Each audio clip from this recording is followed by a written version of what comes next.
I'm the group leader of Online Apologetics, and I've been attending CCC for about 13 years with my wife Sarah and my 4 children. And I'm here today to share a series of prophecies with you from the first 39 chapters of Isaiah. I'm focusing on the first 39 chapters because a consensus of scholars, including non-believers, agree to the fact that they were written when the Bible says they were. Even Dr. Bart Ehrman, who makes a living trying to discredit the Bible, will grant the first 39 chapters is properly dated and the prophecies is reliably transmitted.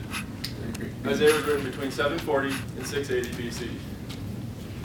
So when you're discussing the concept of prophecy with a non-believer, they'll likely draw a correlation between the Old Testament and somebody like Nostradamus. But if you take the time to read Nostradamus' writings, you'll see that his predictions are extremely vague. They don't mention specific time frames, locations, or people groups, and they aren't clear as to what's actually supposed to happen. This is not the case with the Old Testament.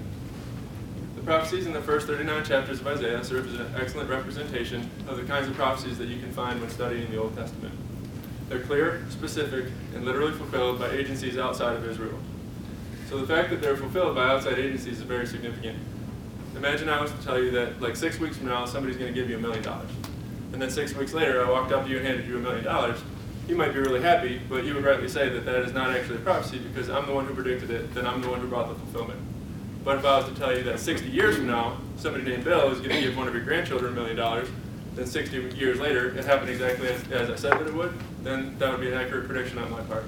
And this is how it is in the Old Testament. So the prophecies in the first 39 chapters of Isaiah serve as an excellent representation of the kinds of prophetic messages you can find when studying the Old Testament. And they deal with the rise and fall of major world powers, and they're not things that one would naturally have guessed given the geopolitical situation in Isaiah's lifetime. These are also not things that the Bible predicts, then only the Bible says took place. These are all things that the Bible predicts, and everybody across the board agrees transpired in real history.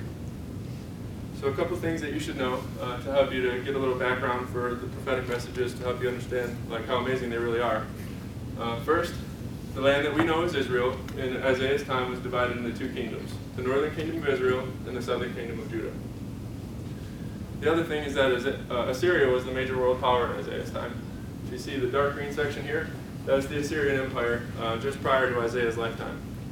And this is the southern kingdom of Judah.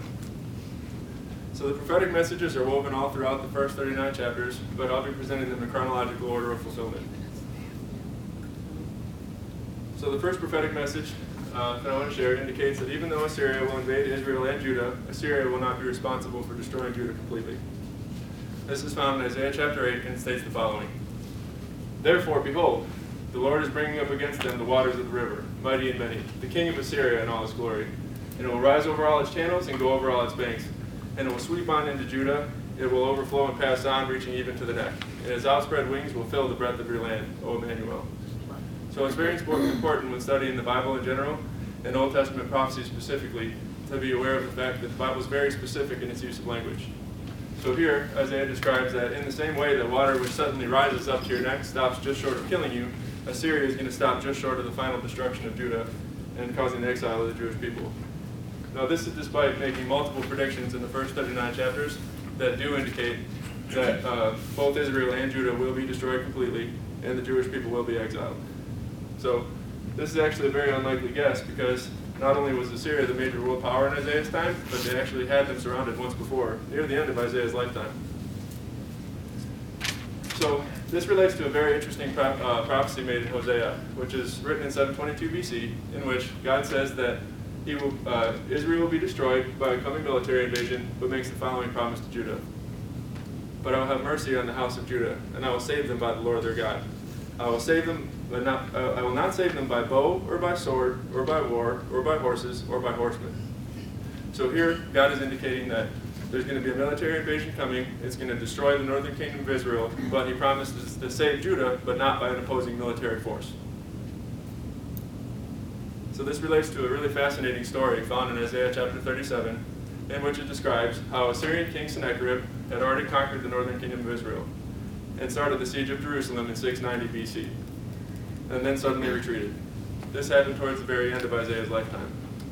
When one nation laid siege to another, what they would do is build these things called siege mounds.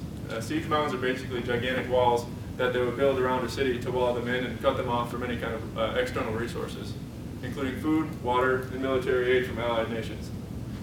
So the Bible picks up the story when King Sennacherib of Assyria had already started his siege of Jerusalem, but the Bible states that the angel of the Lord went out in the night and destroyed 185,000 Assyrian troops. And it says that Sennacherib then woke up, he sees this massive loss of manpower, takes his remaining forces, and heads home. So people actually called this story fictional for centuries, until 1830 when we found something called the Mesha stele. A stele is a large stone tablet upon which you can record information. So on this specific stele, King Sennacherib of Assyria had chronicled his military conquests. And on it he describes how he destroyed nation after nation after nation after nation after nation. But when it gets to Jerusalem, he states that he had King Hezekiah of Jerusalem trapped like a bird in a cage. Then doesn't go on to say that he destroyed them, doesn't really give a reason why it is that he didn't actually end up conquering them. So he went through all the effort of building the siege mounds and starting the siege, and then just suddenly goes home. Well, with this is actually, in my opinion, excellent evidence of a miracle having taken place. Because, if you notice on this map here, remember I said that the dark green section is Assyria prior to Isaiah's lifetime? Well, this light green section is Assyria towards the very end of Isaiah's lifetime.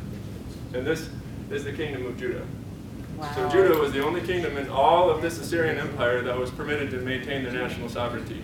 So, if somebody's going to deny the biblical account of explaining that he had this massive loss of manpower just as he was starting to lay siege to Jerusalem, they'd have to come up with some other explanation for why it is that this king went across and conquered all these much more powerful, larger nations with bigger armies, but then decided to leave Judah unharmed and allowed them to maintain their sovereignty. So at this point, Judah becomes what's called a tributary state to Assyria. A tributary state is basically like paying protection money to the mob, in the sense that you have to pay them, otherwise they're going to kill you, but it also comes with the side benefit that nobody else around you can really mess with you because you're being protected by such powerful people. So a perfect explanation for why Sennacherib would do this would be he went across all of these other nations and destroyed them with ease, really, but then when he came to Judah, he had an extremely huge, massive loss of manpower. So this is a chart that will help you to kind of see how the prophecies are fulfilled throughout history. So Isaiah was written here between 740 and 680 BC. And so this is the pronouncement from Hosea that God was going to save Judah. Then Isaiah writes his book. And remember that all of these prophecies were on paper by 680 BC. And then you'll see as they march through history that he is really recording information that goes on through time in a way that can only be explained by God giving him the information.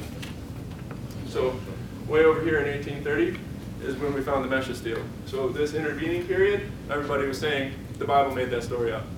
But then it turns out we were right. So the next prophetic message I'd like to share with you indicates that Babylon will rise from being a bare ruin to being the glory of kingdoms and then fall again.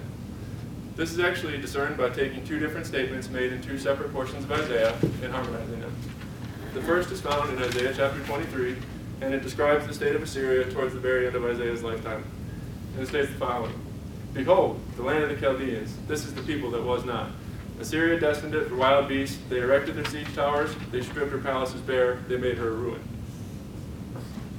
So in 689 BC, King Sennacherib led the Assyrian army to conquer Babylon, leaving it as a barren waste with a decimated population. And after that, those who survived ended up becoming a tributary state to Assyria as well. So remember, Isaiah wrote his book between 740 and 680 in installments. So writing it over the course of 60 years, this happening in 689, towards the very end of that period, Isaiah would have been like at least in his 70s by the time he wrote this. So this is describing Babylon towards the very end of his life. It also is really amazing because they conquered Babylon after they laid siege to Jerusalem. So it shows that his decision to walk away from Jerusalem was not based on inability, lack of ability or manpower, lack of strength, or really even like a sympathy for the Jewish people, because he just wiped out the entire northern kingdom. So without allowing for the biblical account to be true, one really would have to posit some other explanation why he led Judah, which would have been a little speck compared to all these other much larger and more powerful nations, why he destroyed all of those but let Judah survive. So the next one is found actually in the oracle against Babylon in Isaiah chapter 13. And it states the following: In Babylon, the glory of kingdoms, the splendor and pomp of the Chaldeans will be like Sodom and Gomorrah when God overthrew them. So this is predicting the condition that Babylon will be in just prior to their future destruction. So this actually took place over the course of the next 150 years. Babylon rose from being a bare ruin to being the glory of kingdoms. But between the rise and fall of Babylon, several of the predictions have come to pass. So you see, Sennacherib conquered Babylon. All right. The next prophetic message indicates that after God has finished using Assyria as an instrument of judgment upon Judah, Assyria will be conquered very suddenly, leaving almost no trace of their existence, and this will occur at some point in the near future. This is found in Isaiah chapter 10, and the prophecy states the following. When the Lord has finished all his work on Mount Zion and in Jerusalem, he will punish the speech of the arrogant heart of the king of Assyria and the boastful look in his eyes. So Isaiah is indicating that when God has finished using Assyria as an instrument of judgment, he's going to punish the king of Assyria. The next portion states the following. The light of Israel will become a fire, and his Holy One a flame, and it will burn and devour his thorns and his briars in one day. The glory of his forest and of his fruitful land the Lord will destroy, both soul and body. It will be as when a sick man wastes away. The remnant of the trees of his forest will be so few that a child can write them down. So this is indicating, one, that the attack is going to happen all at once, and it says that it's going to happen in one day. It means in one period of time, one wave, the attack is going to come, and they're going to destroy Assyria so severely that there's going to be almost no physical remnant of their existence. The next portion states the following. Therefore, thus says the Lord God of hosts, O my people who dwell in Zion, be not afraid of the Assyrians when they strike with the rod and lift up their staff against you, as the Egyptians did. For in a very little while my fury will come to an end, and my anger will be directed towards their destruction. So this is indicating that it's going to have to happen in a short period of time after Isaiah made the prediction. And it goes on to say, in that day, his burden will depart from your shoulders, and his yoke from your neck will be broken.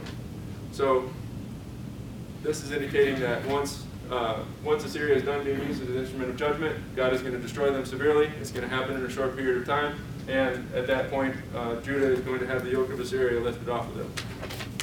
So this was fulfilled in 612 BC at the Battle of Nineveh, when the Babylonians and Medes joined forces and destroyed Assyria so severely that almost no trace of their existence was found until the 1830s, when we found the mesh of steel. Since they found some scant ruins, but other than that, there's almost no physical trace of the actual kingdom of Assyria in existence, other than things that are written down about them.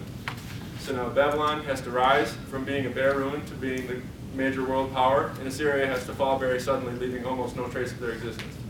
So this is an extremely unlikely guess, because, I mean, you're having to guess that this tiny nation, which has just recently been made a ruin at the very end of your life, is going to rise, and this massive nation, which is currently oppressing you, is going to fall.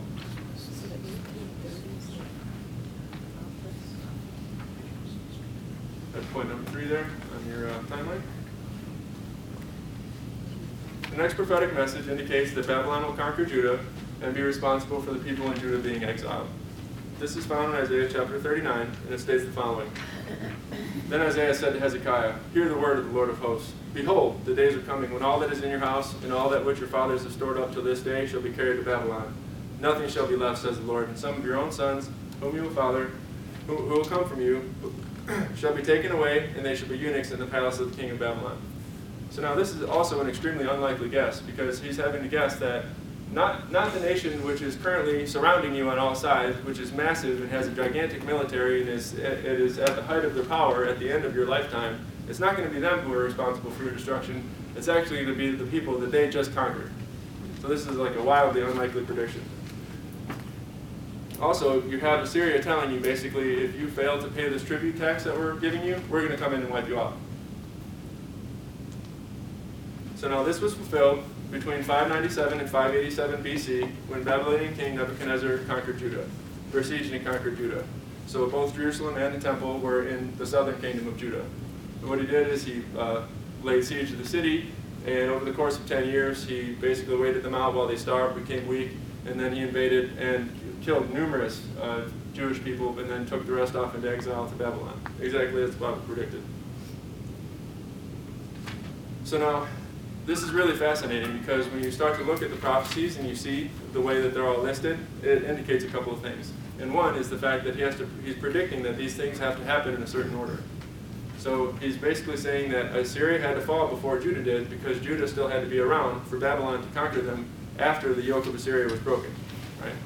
So then Judah, having been a tributary state to Assyria, means that Babylon had to usurp Assyria's authority over Judah and then actually conquer Judah themselves. So now he's saying this nation that's a bare ruin right now is going to rise up and overthrow this massive and extremely powerful nation and destroy them completely. You're still going to exist, but then at a later time they're going to destroy you as well. So this is predicting major world events in very specific order and in great detail. This is the Babylonian Empire after the fall of Assyria. So there's this really fascinating prophecy in Zephaniah chapter 3. And what it says is that the city of Nineveh is going to be destroyed so severely that there's going to be no remnant of its existence. So Nineveh is kind of around modern-day Iraq.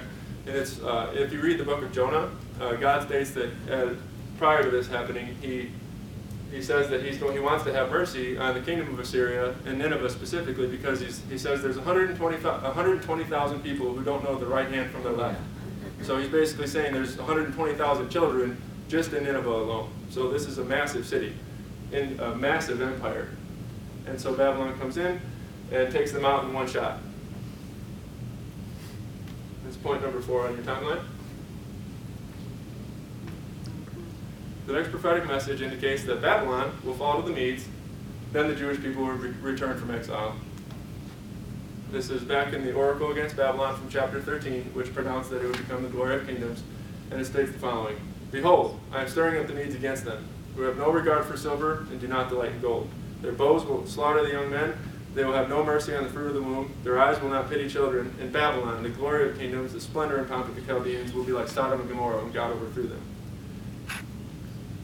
The next portion is found in chapter 10, and it says, For though your people Israel be as the sand of the sea, only a remnant of them will return. And so it goes on to say, in chapter 14, You will take up this taunt against the king of Babylon, how the oppressor has ceased, how the insolent fury ceased. The Lord has broken the staff of the wicked, the scepter of rulers, that struck the nation with wrath and unceasing blows, and ruled the nations in anger and with unrelenting persecution. So now this is assuming that Babylon, which again had been made a bare ruin at the end of Isaiah's life, is going to have struck the nations with unceasing blows. So he's going to be relentlessly persecuting all of the nations, and he's guessing that this very weak nation is going to just persecute all these other nations relentlessly, but then they're going to fall to the Medes, and you're going to be returned from exile. So again, an extremely unlikely guess, which also requires things to happen in a specific order.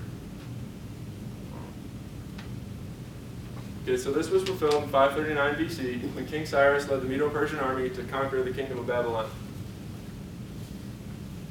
So when the fall of Babylon took place, there's a really amazing story that takes place. So this is an artist's rendition of the city of Babylon at the height of its power. And you can see how the Euphrates River runs through the middle of the city. Well, in the night that Babylon fell, they're actually having a big party, which is described in Daniel chapter 5, when he's talking to the co-ruler Belshazzar, and the hand writes on the wall, and he says, you're going to fall tonight. Well, it's during this really big, loud, wild party, and this is actually where the Jewish exiles were being held, right? So the Jewish people, Babylon comes in, wipes out Judah, and then the people who the nation conquers, they take those people and take them off into exile. And they also plunder all their wealth. And so all of their wealth and all of the people of Judah are being held in Babylon. Well, so you remember God's promise to Hosea that he's going to protect Judah from a coming military invasion, but not by an opposing military force. Well, this is so crazy. So Cyrus actually, the way he ends up taking Babylon is he dams up a river, right? And so the water level falls, and this allows his troops to invade in the night and take over the city with no violence. So this King Cyrus leads the Medo-Persian army to actually conquer this massive, heavily walled city in one night with no violence. So this spared the Jewish people from a horribly violent military invasion, because if Cyrus had had to conquer the city by conventional means, he would either have had to try to besiege it, or he would have had to try to invade. And this would have been a massive conflict. And the Jewish people, being the exiles, would be the first to go without food, they'd be the first to go without water, they'd be the first to be sold as slaves, and then they'd probably also be the first to not be having shelter when the Medes actually came in, and they would be probably the first to be killed. So Cyrus leads this incredibly violent military campaign, and then stops, and then takes the city without violence. The biggest and most well-defended city in the world at the time that this took place. So if you ever find yourself like wondering about like God's ability to save you from a certain situation, and you ever like wonder, is he going to keep his promise of salvation to me? You can just look at this situation, and that should lay any doubt to rest. He can stop a gigantic military force on a dime right before they are at your doorstep. Wow. So when he promises that he's got your soul and he's going to protect it and bring you into his kingdom, he means it. And he fulfills his promises, as we can see. Okay, so Isaiah 45 mentions Cyrus by name, of the leader of the Median army who would conquer Babylon, then release the Jewish people and build their temple for free. So this is really incredible. Now this is outside of the first 39 chapters, but assuming Isaiah wrote the entire book, this would have been predicting Cyrus as leader by name 100 years prior to Cyrus's birth. Wow. So this is the Persian Empire after the fall of Babylon. So when it said that Babylon will be like, the kingdom of Babylon will be like Sodom and Gomorrah when God overthrew them, gone. No more Babylonian Empire. After 539 BC, they fell in a single night. That's point number 5 there on your timeline. Okay, the next prophetic message indicates that when the Jewish people are restored to the land, they will conquer their oppressors and observe the law strictly. The prophecy is found in Isaiah chapter 14, and it states the following: For the Lord will have compassion on Jacob and again choose Israel, and will set them in their own land, and sojourners will join them and will attach themselves